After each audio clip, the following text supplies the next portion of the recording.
मुस्लिम, हम सबसे पहले राम मंदिर की ही बात करेंगे।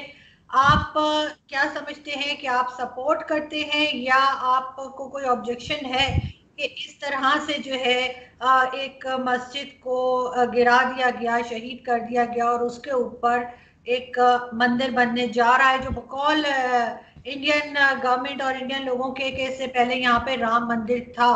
लेकिन यहाँ पे सर, इससे पहले आप रिप्लाई करें, जरूर कहना चाहूंगी कि इस तरह से तो हजारों साल पुरानी ये दुनिया बनी हुई है। अगर हम इस यही करने पे आए तो सब हर चीज के, हर बिल्डिंग के नीचे आपको कुछ ना कुछ मिलेगा, तो क्या करें? सब तोड़ दें? सब दोबारा से कहेंगे नहीं इसके नीचे ये था और उसके नीचे वो था? और सबसे बड़ी बात कि नेपाल जो है वो ये कह रहा है कि राम तो वहां पैदा हुए थे। तो ये कंफ्यूजन है जिसपे इंडियन गवर्नमेंट कुछ और कह रही है और नेपाल वाले कुछ और कह रहे हैं। तो ये पहले ये तो डिसाइड करें कि वो पैदा कहाँ हुए थे राम जी। जी शुक्रिया। मुझे पता है कि आपने मुझे इसी मुद्दे पर इनवाइट किया है as an Indian who happens to be a Muslim. और सबसे पहले देश और दुनिया के सभी उन भारतीयों को जिन्होंने राम मंदिर के लिए संघर्ष किया, प्रार्थना करी, उन सबको बहुत बहुत शुभकामनाएं, बहुत बहुत मुबारक। और आज आपके चैनल पे मैं इतनी कैंडिडली और इतनी फ्रैंकली एंड ओपनली आपसे बात करूंगा कि आज की तारीख में कहीं भी कोई अगर इंटरैक्शन या डिबेट चल रहा होगा तो इतनी फ्रैंकली एंड ओपनली बात नहीं करी गई होगी, दिस आई अश्योर यू। अब हम बात करते हैं आपसे कि आपने ये पूछा कि आप इसका अपोज करते हैं या आप इसका समर्थन करते हैं। साहब, जेन्युइनली स्पीकिंग, जो आदमी अपने को हिंदुस्तानी मानता है, इंडियन मानता है, वो उसका क्यों अपोज करेगा? After all it is a matter of birth place of Shri Ram and it is a matter of faith और आस्था। और आस्था के तो ये अजीब देश है मेरा भारत कि यहाँ की मेजॉरिटी कम्युनिटी ने आस्था के नाम पर भी मुकदमा लड़ने को तैयार हो गई। आप बताइए कि अल अक्सा मस्जिद में, जेरूसलम में, जहां हम मानते हैं कि हमारे हजूर सल्लल्लाहु अलैहि वसल्लम आसमानी तिजारत पर, मिराज पर जहां से उठे थे फरिश्ते जबरील के साथ, उस पत्थर से उठे थे या नहीं उठे थे, उसके ऊपर क्या दुनिया में कोई मुसलमान मुकदमा लड़ने को या सबूत देने को तैयार है? नहीं हो सकता। तो ये तो बहुत बड़प्पन भी है भारत के बहुसंख्यकों का और बहुत बड़ी बेवकूफ़ी भी है जो ये अपनी आस्था के नाम पर 30 साल से मुकदमा लड़ रहे हैं। ये मैटर, मैं हमेशा बोलता हूं, मुकदमे का था ही नहीं। ये मैटर भारत की आस्था का था, एक मस्जिद का था जहां पर हिंदू ये क्लेम कर रहा था कि प्रभु राम पैदा हुए थे हिंदुस्तान के। अब नेपाल का आदमी क्या बोलता है, इंडोनेशिया का आदमी क्या बोलता है, that is not the subject here आरजू। और जहां पर उन्होंने क्लेम किया था आज वहीं मंदिर बनाने जा रहे हैं, उसके अलावा कहीं बनाने नहीं जा रहे हैं। और ये लड़ाई आरजू जी इस बात की अगर होती कि उस जगह पर प्रभु राम पैदा हुए थे या हमारे हजूर आसमानी तिजारत पर वहां से उठे थे, तो मुझे समझ में आता। अगर ये लड़ाई इस बात की होती कि हजूर ने हिंदुस्तान, हजूर आए थे और उन्होंने यहाँ पहली मस्जिद की तालीम की, जो तामील की थी वो उस जगह पर की थी, तब भी मुझे समझ में आता। मस्जिद नबी की तरह एक राजा के आदमियों के थ्रू, उसके जनरल्स के थ्रू एक बनाई गई मस्जिद, और हिंदुस्तान में और दुनिया में, और शायद आपको भी ना मालूम हो, माफ करिएगा, जो इसको बाबरी मस्जिद नाम रखा गया, पूरी दुनिया में लोग इसको बाबर से जोड़ के देखते हैं कि बाबर के मारे इसका नाम बाबरी मस्जिद रखा गया, क्योंकि उन्होंने मुगल हिस्ट्री डेप्थ में पढ़ी नहीं है। इस मस्जिद का नाम बाबर के नाम पर रखा ही नहीं गया, जो बाबरी सब समझते हैं बाबर के नाम पर रखा गया। Who was Babri? Does anybody know कि who was Babri in Mughal history? आज आपके चैनल पे बता रहा हूं कि Babri was a 16-year-old boy जिसको बाबर अफगानिस्तान के काबुल के मार्केट से खरीद के लाया था। Babur had a physical relationship with this boy called Baburi, जो इब्राहिम लोदी का against first battle of Panipat में मारा गया था, और उसकी याद में इस मस्जिद का नाम जब तामील हुई थी तो बाबरी मस्जिद रखा गया था। तो for all the Muslims in the world they should understand that this masjid is not named after even Babar. This is known on the name of the boyfriend of Babar. लेकिन सर इस तरह से तो अगर मैंने जैसे पहले कहा कि अब कोई कुछ बात कर रहा है, कोई कुछ बात कर रहा है, अभी जैसे नेपाल ने कहा कि राम तो यहाँ पैदा हुए ही नहीं थे, वो तो नेपाल में पैदा हुए थे, और ये इस बात के क्लेम के ऊपर बन रहा है कि क्योंकि यहाँ राम जी पैदा हुए थे इसलिए यहाँ पे मंदिर उनका होना चाहिए। तो एक चीज जो ऑलरेडी अभी भी डिस्प्यूटेड है, अभी भी कोई इस पे एग्री नहीं कर रहा पूरी तरह से, तो आप किस तरह से इसको कह सकते हैं? ऐसे तो हर चीज, वही मैंने कहा, सारी बिल्डिंग्स तोड़ दें, सबके नीचे कुछ ना कुछ निकल आएगा। हजारों साल से दुनिया बनी हुई है, आज की तो नहीं है, 100 साल 2 साल पुरानी बात तो नहीं है, तो फिर तो कुछ नहीं बचेगा अगर हम इसी चीज पे चलना शुरू हो जाए। अगर आप बात फिर से वही उठा रही हैं कि नेपाल कुछ क्लेम करता है और इंडोनेशिया कुछ क्लेम करता है, तो आरजू इस तरह तो अहमदिया भी ये क्लेम करते हैं कि हमारे हुजूर सल्लल्लाहु अलैहि वसल्लम आखिरी पैगंबर नहीं थे, तो उसको भी फिर आप डिस्प्यूट की तरह डिस्कस करिए। उसको आप क्यों नहीं डिस्कस करते हैं? उसको क्यों नहीं डिस्कस करते? आप करिए उसको भी डिस्कस, पहली बात। दूसरी बात, जब इस स्ट्रक्चर का आर्कियोलॉजिकल सर्वे ने एक्सकवेशन किया, मैंने आपको वो लिंक भेजा था, 17 साल हो गए मुझको एज एन इंडिविजुअल कमेंटेटर, 17 साल से आरजू मैं मुसलमान भाइयों से अपील कर रहा हूं कि ये मैंने आपको लिंक भेजा था, विवादित भूमि हिंदुओं को सौंप दी जाए। ये मैंने 17 साल पुराना लिंक है, ये आज का लिंक नहीं है मेरा। जब उसका आप एक्सकेवेशन के लिए तैयार हुए under the direction of high court, या तो आप तैयार ना होते या आप मना कर देते। जो आज आप बात बोल रही हैं, या तो जो बाबरी मस्जिद के पक्ष के पक्षकार थे, जो लॉयर्स थे, वो कहते थे नो लॉर्डशिप, हम इसका एक्सकेवेशन कराने में तैयारी नहीं है, क्योंकि किसी ना किसी बिल्डिंग के नीचे कुछ ना कुछ तो निकलेगा। उन्होंने एग्री किया कि ठीक है साहब, होना चाहिए, ऑब्जेक्शन फाइल नहीं किया।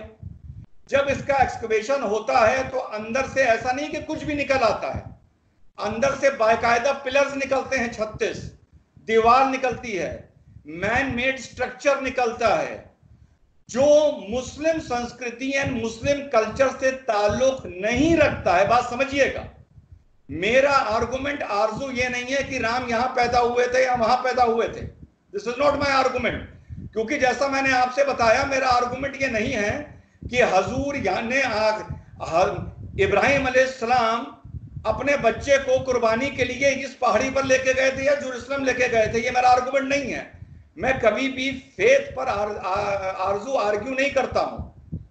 जब उसके नीचे से स्ट्रक्चर निकला और वो मुस्लिम संस्कृति इस्लाम से जुड़ा हुआ नहीं था, वो राम जन्मभूमि थी या बुद्धिस्ट का कोई सेक्रेड स्थान था, या वहां पर कोई महल था, या वहां पर कोई सभागार था, या वहां पर घोड़े का तबेला था, चाहे वहां पर अस्तबल था, कुल मिला के वो जगह हमारी नहीं थी, मुसलमान की नहीं थी। और अगर थी और आपको पता था तो आपको इंडियन कोर्ट्स में ये पहले ही हलफनामा एफिडेविट दे देना चाहिए था कि ये मस्जिद भी हमारी है और इसके नीचे भी एक स्ट्रक्चर है, वो भी हमारा है, जो फलाने फलाने मुगल ने या किसी गौरी ने या गजनी ने किसी ने बनवाया था। तब तो आप चुप रहे, क्योंकि आपको ये लगता था ये लैंड वर्जिन लैंड है। लेकिन जब वहां पर स्ट्रक्चर निकल के आया मैन मेड, तब आप पलट गए। तब आपको नहीं पलटना चाहिए था, मुसलमान को सिर्फ इतना कहना चाहिए था, अब ये जगह हमारी नहीं है। जो मैंने अपील करी थी 17 साल पहले, प्यार मोहब्बत से अपने लिए मस्जिद की अगल बगल जगह लेनी चाहिए थी। मस्जिदें दुनिया में शिफ्ट होती आई हैं, अरे मक्का शरीफ में मस्जिदें शिफ्ट होती आई हैं, और हम दूर की बात क्यों करें अरब वर्ल्ड की। और हमें इज्जत से बगल में मस्जिद बनानी शुरू कर देना चाहिए था, और ये जगह हमें हिंदुओं को हैंड ओवर कर देनी चाहिए थी। अब हिंदू वहां पर तय करता कि राम यहां पैदा हुआ था या वहां पैदा हुआ था, ये हिंदू का हेडेक है, ये जैनियों का हेडेक है, ये बुद्धिस्ट का हेडेक है। मुसलमानों को इस लड़ाई से एक्सकेवेशन के बाद इज्जत से बाहर निकल आना चाहिए था, जो मुसलमान नहीं निकले, और आज ये दिन देखना पड़ रहा है। लेकिन सर एक दूसरी जगह पे जमीन दी गई है मस्जिद के लिए, तो इस बात की क्या गारंटी है कि कुछ अरसे के बाद वहां से भी कोई इसी तरह की क्लेम नहीं आ जाएगी कि अब यहाँ पे ये था या वो था? और दूसरा ये कि आप इतना सपोर्ट कर रहे हैं एज अ मुस्लिम, आप राम मंदिर को इतना सपोर्ट कर रहे हैं, तो उसकी कोई रीजन ऐसा तो नहीं है कि बिकॉज आपको बहुत ज्यादा एसोसिएट किया जाता है बीजेपी के साथ, कि आप बीजेपी को बहुत सपोर्ट करते हैं तो बीजेपी कुछ भी करेगी, चाहे वो उल्टा करे सीधा करे? डॉक्टर रिजवान ने कहने वाह वाह वाह बहुत अच्छा किया। देखिए, बदकिस्मती ये है कि 2014 के बाद 2, 4, 5, 10 मुट्ठी भर मुस्लिम, एक तो ऐसे भी हमारे मुसलमान भाई हैं जिन्होंने राम जन्मभूमि पर पिक्चर बनाई, उन्होंने कहा जब राम जी की बड़ी प्रतिमा बनेगी तो उनके लिए चांदी के तीर मैं दूंगा। 2014 के बाद मुट्ठी भर मुस्लिम और झोला भर हिंदू, राष्ट्रवाद की बात करने वाले, सेमिनार करने वाले, बढ़ चढ़ के बोलने वाले, है ना, लेक्चर देने वाले, यूट्यूब पर भी हर जगह बहुत पैदा हो गए। कब के बाद? 2014 के बाद। I speak on my evidence. मैं राम मंदिर के लिए आज से 17 साल पहले बोल रहा हूं, जब नॉर्थ इंडिया में गुजरात को छोड़ के अच्छी तरह नरेंद्र मोदी और अमित शाह को कोई अच्छी तरह जानता नहीं था, योगी जी को कोई जानता नहीं था। मैं तब से बात कर रहा हूं राम मंदिर की, क्योंकि मुझे पता था कि एंड में वहां पर राम मंदिर ही बनेगा। राम मंदिर भारत में नहीं बनेगा आरजू, तो फिर कहां बनेगा? हमें जगह दे दो, हमें जगह दे दो, हम वहां राम मंदिर बना लेंगे दुनिया में। हम यहाँ अयोध्या में नहीं बनाएंगे। हमें आप जगह दे दो पाकिस्तान में, हमें जगह दे दो सऊदी में, हमें जगह दे दो मिडिल ईस्ट में, हम वहां बना लेंगे, हम यहाँ नहीं बनाएंगे। कहीं कोई हमें जगह देगा? तो जो राम मंदिर यहां नहीं बनेगा तो आरजू कहां बनेगा? Common sense. देखिए, थ्योरी ऑफ गवर्नेंस है highest happiness of the highest number. This is the theory of governance. ये आरजू हर जगह लाइफ में लागू नहीं होती है, गवर्नेंस में लागू नहीं होती है। ये नहीं कि कोई अल्पसंख्यक है, कोई अकलियत का भाई है तो कोई बहुसंख्यक उसका कत्ल कर दे तो उसमें मुकदमा नहीं चलेगा। नहीं, ये बात नौकरी देने में, आदमी की तालीम में लागू नहीं होती है, इंसाफ में लागू नहीं होती है। लेकिन जब आस्था की बात आएगी, जब मजहब धर्म की बात आएगी, तो highest happiness of the highest number देखा जाता है। आज भी अमेरिका में the president of America swears by the Bible. अब आप ये बताइए कि आपने हाल में अल सोफिया का किस्सा सुना होगा, तुर्की का सुना होगा आपने। वहां क्या हुआ? 900 साल से वो एक चर्च था। तुर्की के लोग खुद मानते हैं वो चर्च था, सब मानते हैं। उसके बाद वो 500 साल पहले मस्जिद कर दी गई। मुस्तफा अतातुर्क ने आके कहा no it will be a symbol of secularism, उसने उसको म्यूजियम बना दिया। 15 दिन पहले तुर्की में उसको फिर से मस्जिद कन्वर्ट कर दिया गया। पूरे यूरोपियन वर्ल्ड ने, क्रिश्चियन वर्ल्ड ने इसका विरोध किया। दुनिया के मुसलमानों ने क्या इसका विरोध किया? आपने किया कि अल सोफिया म्यूजियम को मस्जिद क्यों बना रहे हो? आपने ट्वीट किया तुर्की के प्राइम मिनिस्टर को कि आप ये क्यों कर रहे हैं। इमरान खान ने ट्वीट किया, ओएसी ने किया, दुनिया के मुसलमानों ने किया? नहीं किया। क्यों नहीं किया? क्योंकि उनको खुशी हो रही थी ये म्यूजियम दादागिरी के चलते एक मस्जिद बन रहा है। और अगर मैं ये सवाल आपसे पूछूंगा, ओएसी से पूछूंगा, भारत के मुसलमान से पूछूंगा, तो जानते वो क्या जवाब देगा? वो कहेगा भाई हमसे क्या मतलब, वो तुर्की का मैटर है, हमसे भारत की बात करो। बहुत अच्छी बात है। जब रोहिंग्याओं की बात आएगी तो म्यांमार का रोहिंग्याओं का ठेका ले लोगे। जब बांग्लादेशियों की बात आएगी तो आप उनका ठेका ले लोगे। जब पैलेस्टीनियंस की बात आएगी तो आप इसराइल को कोसोगे और उन्हें गालियां दोगे, यहूदियों को। क्यों? वो भी तो फिर बाहर का मैटर है, उससे भी मतलब ना रखो। पर नहीं, मुसलमान ऐसा नहीं करता। आरजू, आई एम वेरी सॉरी, मुसलमान डबल स्टैंडर्ड करता है। अगर इसी तरह यूरोप में किसी जगह को जबरदस्ती चर्च बनाया गया होता जैसा तुर्की में इस्तांबुल में बनाया गया है, तो पूरा मुस्लिम वर्ल्ड खड़ा हो जाता, ट्वीट करने लगता, उसके खिलाफ बोलने लगता, जिहाद की बात शुरू हो जाती। लेकिन नहीं, मस्जिद बनाई जा रही है तो सब चुप हैं। क्यों चुप हैं? इंग्लिश की एक कहावत है Arzoo, do not push the luck too far. Do not. हम लोग Muslims as a community religion को लेके we try to be very assertive and we push the luck too far. And that is the reason के पिछले 25-30 साल में दुनिया में राइट विंग अपने पैर फैला रहा है, because of Muslims. Because we push the luck too far. हम हमेशा अपनी अस्तीनें चढ़ाए रहते हैं। जब हम मेजॉरिटी में होते हैं तब हम अपनी अस्तीनें चढ़ाए रहते हैं, जब हम माइनॉरिटी में होते हैं तब हम आरजू अपनी अस्तीनें चढ़ाए रहते हैं। क्या दूसरे ने चूड़ियां पहन रखी हैं, दूसरे ने अपनी मां का दूध नहीं पिया है, दूसरे के जज्बात नहीं है?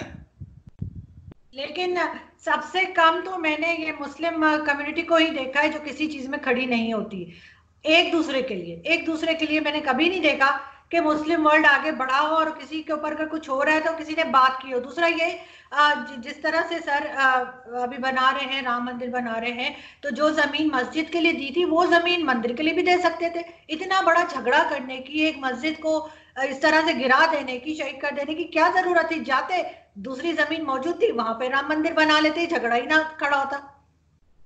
बिल्कुल सही। मैंने आपका इस सवाल पूछने से पहले आरजू आपको बोला highest happiness of the highest number, the theory of governance prevails in every country, it will prevail here also in this country. This country is the land of Rama, the land of Krishna, the land of Buddha. हमारा इस्लाम पूरी कायनात का है, हजूर पूरी कायनात के हैं। लेकिन अगर आपसे एक सवाल पूछा जाएगा फॉर एग्जाम्पल कि what is the name of the land of prophet Mohammed, basic question, आपका जवाब क्या होगा? America? No. Australia? No. India? No. You will immediately say Arabia. ये इंस्टिंक्ट है। पैगंबर वो पूरी कायनात के लिए थे, पूरी दुनिया के लिए थे, उनका पैगाम पूरी दुनिया के लिए था। लेकिन जब आपसे पूछा जाएगा what is the land of Rama, instinct है, आप कहेंगे Bharat. The land of Moses, आप जेरूसलम का नाम लेंगे। तो इस चीज का अगर हम रिस्पेक्ट नहीं करेंगे, इस चीज को आर्ग्यू करेंगे, तो उसका नतीजा वही होगा जो आज है। आज जो आप राम मंदिर की बुनियाद की बात कर रही हैं, आप बार बार राम मंदिर क्यों कह रही हैं? मैंने आपसे कहा था ये आज आपका जो इंटरेक्शन है ये मोस्ट फ्रैंक इंटरेक्शन होगा आज की तारीख में, जो हिंदुस्तान के किसी भी चैनल से ज्यादा फ्रैंक एंड ओपन होगा एंड बिटर होगा। आज जो राम मंदिर की बुनियाद रखी गई है ये 135 करोड़ की ये मर्जी या खुशी नहीं है, मैं साफ बोल रहा हूं। ये 105 करोड़ हिंदुओं की खुशी है, क्योंकि मुसलमान कभी इसमें शामिल थे ही नहीं। तो आज जो हमारे नरेंद्र मोदी बोल रहे हैं 135 करोड़ लोगों की खुशी, वो गलत बोल रहे हैं। I challenge him. नो, वो तो लिहाज में बोल रहे हैं being the prime minister of this country, पहली बात। और ये जो नींव है, ये जो मंदिर है, ये अब सिर्फ मंदिर नहीं है, ये हिंदू राष्ट्र का प्रतीक है, हिंदू राष्ट्र का सिनोनिम है, हिंदू राष्ट्र का एडजेक्टिव है। और ये एक सेक्युलरिज्म का सिनोनिम और एडजेक्टिव भी हो सकता था। आरजू कैसे? अगर एक छोटे से मुसलमान रिजवान अहमद की बात सुन ली होती और मुसलमानों ने प्यार भरे समझौते के साथ ये जगह हिंदू भाइयों को दे दी होती, तो अगल बगल कहीं आज ही मस्जिद की बुनियाद भी डाली जाती। और आज क्यों, बहुत पहले ये हो गया होता, शायद नरेंद्र मोदी पीएम ही ना होते। नरेंद्र मोदी तो आज पीएम है, पहले तो यहां सेकुलर लोगों ने भी रूल किया है। तब अगर समझौता कर लिया होता तो वहां मंदिर की भी बुनियाद डलती, अगल बगल मस्जिद की भी डलती, फिर वो होता the day to celebrate for secularism, true secularism. पर आज जो घटना है, this is the day to for the celebration of Hindu Rashtra. और ये हमारी मुसलमानों की गलती से ये दिन देखने को मिला है। मुझे कैसे मालूम था आज से 20 साल पहले कि यहां पर मंदिर ही बनेगा? ये हमारे आलिमों को क्यों नहीं मालूम था? ये हमारे लीडरों को क्यों नहीं मालूम था? ये पढ़े लिखे मुसलमानों को क्यों नहीं मालूम था? मुझे कैसे मालूम था? सर ये तो वही बात हो गई ना कि जो मेजॉरिटी में होगा, जो ताकतवर होगा, वो माइनॉरिटी को दबा देगा, कमजोर को दबा देगा। तो वही अब हर जगह एक चीज मुझे और समझ नहीं आती, हर जगह मस्जिद बनानी है, मंदिर बनाना है, और लोग जो है उसमें जाते नहीं है। मंदिर भी खाली पड़े हुए हैं, मस्जिदें भी खाली पड़ी हुई है। यहाँ पे हर वक्त चोर मचा रहे थे। और ये भी सर एक तरह की एक्सट्रीमिज्म है जो इंडिया में हो रही है। ये भी एक्सट्रीमिज्म का ही एक आप हिस्सा कहेंगे कि लोग एक्सट्रीम पे जा रहे हैं और इस तरह से मंदिर के लिए मस्जिद तोड़ी जा रही है, या पाकिस्तान में एक मंदिर बनने जा रहा है तो उस पर एक शोल बवाल खड़ा कर दिया। तो ये एक तरह का हम वही चीज देख रहे दोनों जगह। देखिए, आप अगर आज इस मौके पर मुझसे बात कर रही हैं तो हिंदुस्तान की किसी भी चीज को जस्टिफाई करने के लिए मैं बता दूं, मैं पाकिस्तान का नाम या कंपैरेटिव आर्गुमेंट नहीं करूंगा, पहली चीज, ठीक है, because I think these are two different Nations.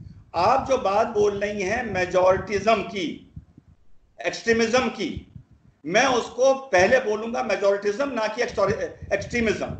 और जैसा मैंने बोला, yes, highest happiness of the highest number faith और रिलीजन के मामले में होगा। और अगर मैं तो खुद बोल रहा हूं, ये बुनियाद है, प्रतीक है, एडजेक्टिव है हिंदू राष्ट्र का, ना कि मंदिर, ना कि मंदिर, ये एक सिनोनिम है। और दूसरी चीज, अब वही वाली बात आ गई जो आप बात बोल रही हैं, क्या ये पैगाम आप 55 मुस्लिम मुल्कों में, इस्लामिक मुल्कों में देंगी जो आज आप मुझे दे रही हैं, हिंदुस्तानी मुस्लिम को देंगी आप?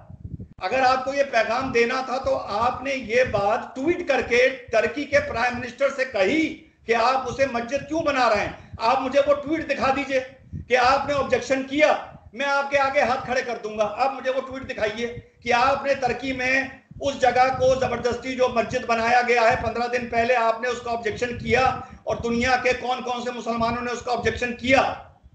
अगर 55 मुल्कों में हम इस्लामिक थियोलॉजी चाहते हैं, शरिया चाहते हैं, और अगर हम सेकुलरिज्म की 2-3 मुल्क जैसे यूएई आरजू बात करता है, मैं आपको बताऊं यूएई का सेकुलरिज्म क्या है आरजू। पूरे यूएई में हम तुम्हारे लिए 5 मंदिर बना देंगे, 2 सिनेगॉग बना देंगे, 5 चर्च बना देंगे, और उसकी फिर वीडियो बना के पूरी दुनिया में वायरल करी जाती है कि वाह वाह हाउ सेकुलर वी आर। साथ ही साथ माइनॉरिटी से ये कह दिया जाता है कि देखो सुनो, औकात में रहना, हैसियत में रहना, सवाल ना पूछना, पर ना निकालना, पर निकालोगे तो एक दिन एक रात में पैक करके घर वापस भेज दिया जाएगा, रोटी कमाओ, इज्जत से रहो। ये एटीट्यूड है मुस्लिम सेकुलरिज्म का, मुस्लिम नेशंस का, जो मॉडर्न कहलाते हैं। और दुनिया दूसरों का सुनिए, दूसरे जो सेकुलरिज्म देते हैं, और जब वहां मुसलमान जाता है, भले वहां भाग के जाए, भले वहां एज ए रेफ्यूजी जाए, जैसा यूरोप में जा रहा है, जाके तो सेटल हो जाता है, 5 साल बाद कहता है मेरी मस्जिद कहां बनेगी, मीनार कितनी ऊंची होगी, ऊपर चांद तारा लगेगा, लाउड स्पीकर लगेगा, हमें ये सिविल राइट्स दो, हमें वो सिविल राइट दो, हम तो इलेक्शन भी लड़ेंगे, हम तो गवर्नर भी बनेंगे, हम तो पॉलिटिक्स भी करेंगे, हमें शरिया भी चाहिए। ये करता है मुसलमान जब मेजॉरिटी नेशंस में जाता है, और ये कर रहा है। इंग्लैंड में शरिया की मांग हो रही है, यूरोप में शरिया की मांग हो रही है। अरे 55 मुल्क इस्लामी हैं, करो वहां पर शरिया। दूसरों के मुल्क जाके आप क्यों उनको डिस्टर्ब करते हैं? और जब दूसरी तरफ से आरजू रिएक्शन होता है तो हर मुसलमान वो बात बोलता है, बुरा ना मानिएगा, जो आप बोल रही हैं, कमजोर को दबाया जा रहा है। अरे इस्लामी मुल्कों में क्या किया जा रहा है? वहां दबाया नहीं जा रहा है, वहां पे माइनॉरिटी पहले ही इतना दबके रहती है कि उसको दबाने की नौबत ही नहीं आती है। वो तो हम ही मुसलमान ऐसी माइनॉरिटी हैं जो इतनी आस्तीन चढ़ाते हैं, इतनी आंखें दिखाते हैं, इतना गला फाड़ते हैं कि नौबत आ जाती है कि दूसरा हमें दबाए, और उस चीज को फिर हम लोग चेस्ट बीटिंग करते हैं, विक्टिम कार्ड प्ले करते हैं। लेकिन सर तो वही वाली बात है कि वो जैसे एक हिंदी मूवी में डायलॉग था ना कि दूसरों के पाप गिनाने से अपने पाप कम नहीं हो जाते। आप कहें जी मुस्लिम्स ये कर रहे हैं, वो कर रहे हैं, ये करके आप ये जस्टिफाई नहीं कर सकते अगर भारत में कुछ गलत हो रहा है। अगर भारत में मुस्लिम्स के साथ कुछ गलत हो रहा है तो सिर्फ ये कह देने से कि बाकी मुस्लिम कंट्रीज में माइनॉरिटी के साथ गलत हो रहा है, आप उसको जस्टिफाई नहीं कर सकते। और दूसरी बात, मैं जितनी इज्जत अपने पैगंबर की करती हूँ, मैं उतनी ही इज्जत राम जी की और सब लोगों की करती हूँ जिस भी रिलीजन से हो, ठीक है। लेकिन आपका ख्याल है कि अगर इस जमाने में, इस टाइम पे अगर राम जी होते तो उनको, लॉर्ड राम को ये अच्छा लगता कि कोई मस्जिद इस तरह से गिरा दी जाए और उसकी जगह उनका मंदिर बनाया जाए? क्या वो ये अलाउ करते? क्या वो खुश होते ये देखकर? मेरा ख्याल है नहीं। अगर हजूर मोहम्मद सल्लल्लाहु अलैहि वसल्लम होते तो कोई वो खुश होते देखकर कि मुसलमानों ने कितनी दुनिया में दूसरों के मंदिर और मस्जिद, मंदिर और सिनेगॉग और चर्च तोड़े हैं? वो खुश होते? कश्मीर में कितने तोड़े हैं वो देख के खुश होते? देखिए उन पर ना जाइए, वो एक अलग सब्जेक्ट है, दैट इज अ सेपरेट। देखिए ना, राम जी खुश होते या हजूर खुश होते या जीसस क्राइस्ट खुश होते, that is not a subject. कैसे जिया जा रहा है सन 2020 में, 21st सेंचुरी में हम लोग उसकी बात कर रहे हैं, पहली बात। और दूसरी बात जो आपका सवाल था, I am missing that question, आपने जो दूसरी बात से सवाल पूछा अभी, इसी के उसमें आपने एक सवाल पूछा था कि अगर कोई मुस्लिम कंट्रीज में गलत कर रहा है तो उसका मतलब ये तो नहीं ना कि इंडिया को भी राइट मिल गया या उसको भी यही करना चाहिए। करेक्ट करेक्ट करेक्ट करेक्ट, बिल्कुल।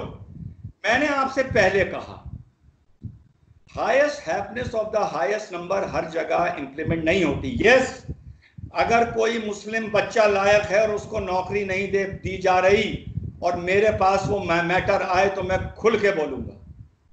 अगर किसी मुसलमान को इंसाफ नहीं मिल रहा है माइनॉरिटी को, हम खुल के बोलेंगे।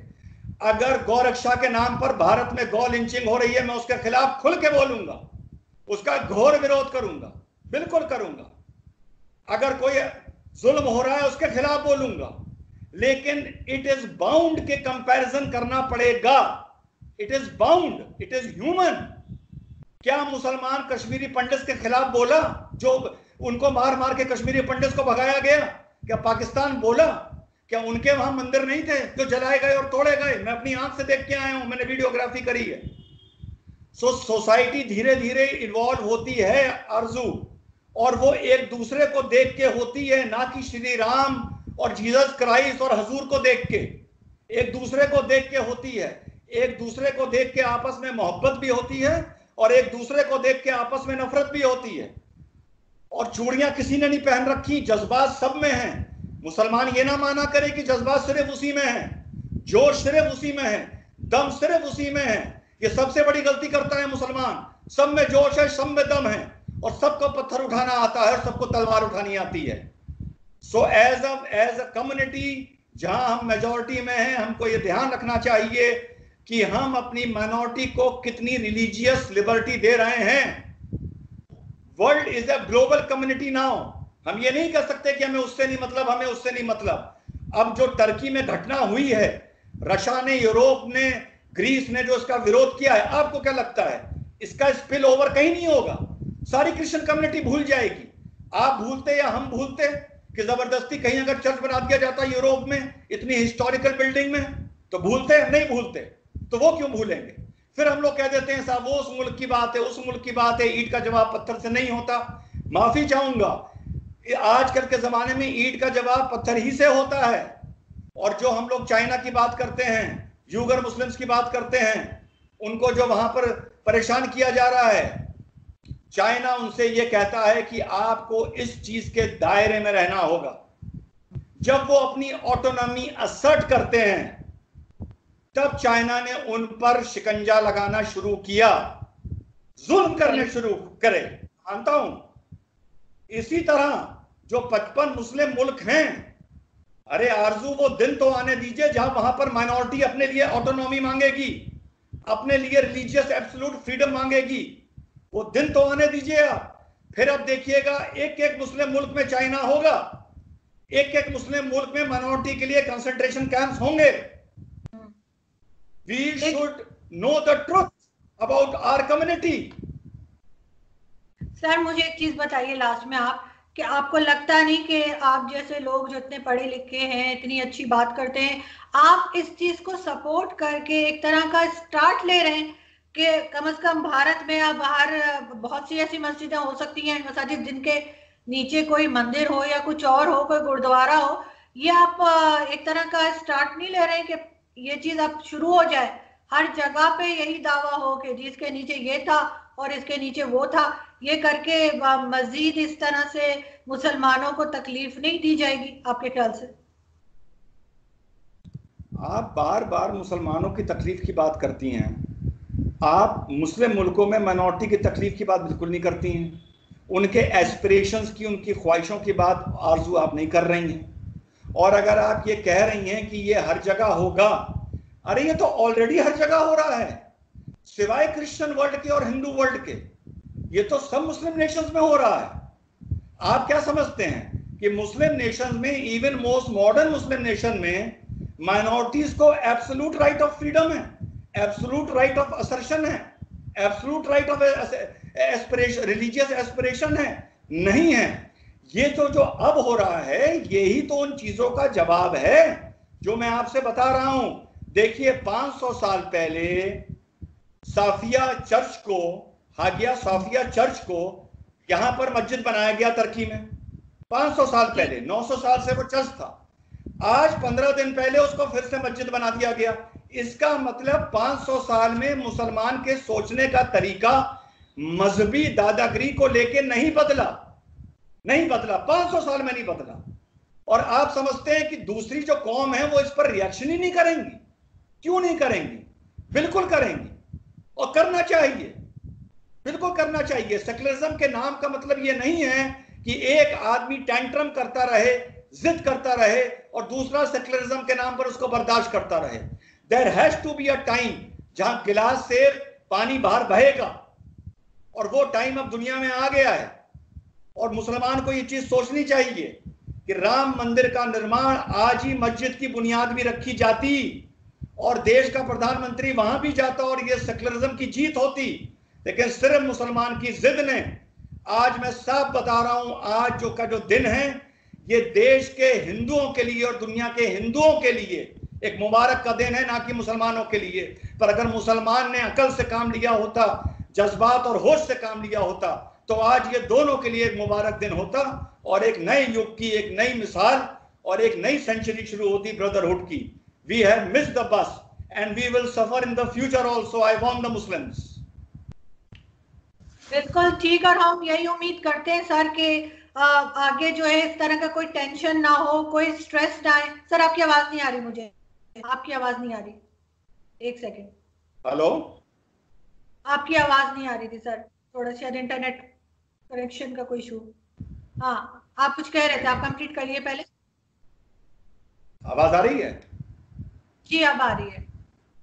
हाँ, क्या कह रही थी आप? उसको इस वाले पोर्शन को एडिट कर दीजिएगा। आप क्या कह रही थी?